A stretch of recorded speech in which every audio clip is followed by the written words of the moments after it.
ઓમ મૂળ વતન જોધપુર સાઈડ રાજસ્થાન અને અહીંયાથી ગુજરાતની હા અને અંબારામભાઈ નું ગામ છે બોલેરા બોલેરા હા રૂણીપાય રાધનપુર સાઈડ બોલેરા એટલે અહીંયા રહે છે જોબ કરે છે નોકરી કરે છે છતાં 1 લાખ રૂપિયા રહોડું આલવું એ કાઠું છે હા દિલ હોવું જોઈએ હૃદય હોવું જોઈએ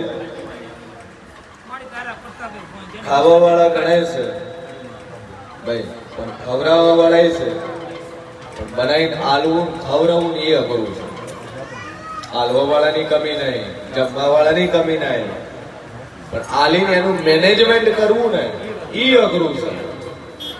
અને માં ભગવતી માં જગદંબા માં જોગમાયા 1 લાખ નું રહોડું આલ્યું છે અને આ દિવાળી આવે દિવાળીના નોરતન 20મી દિવાળી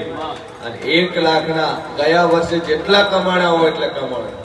પણ 1 લાખના જો 11 લાખ રૂપિયા નફો કરી ના આલું તો મારું મન બતાવી ભાઈ ખાલી નોરતાના 9 દાડા 20 દાડાની દિવાળી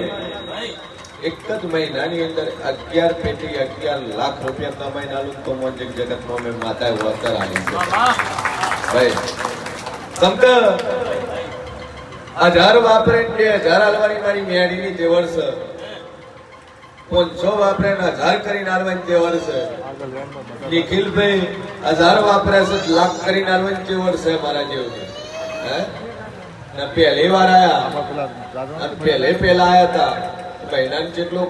હતું કોમકાજ કેટલું 20,000 રૂપિયા 20 થી કોઈ દાડો ઉપર ગયા એના પેલા ઉપર ગયા નતા ગયા એવરી મંથ 20,000 રૂપિયા ધંધો હતો હાલ જેટલા ધંધો છે 1.5 લાખ અને એ 1.5 લાખ મહિને 12 મહિનાના 1.5 લાખ શનિવાર આવે એટલે ટ્રેન નો ટાઈમ જોવે કે રાતે વધી તો એક્સપ્રેસ કેટલા વાગે આવશે કેટલા વાગે ભીલડી ઉતરે અને ટ્રેન ની ટિકિટ લઈને આજ 12 મહિના થઈ દેવાયા 12 મહિના આજ 12 મહિના પૂરા થાય છે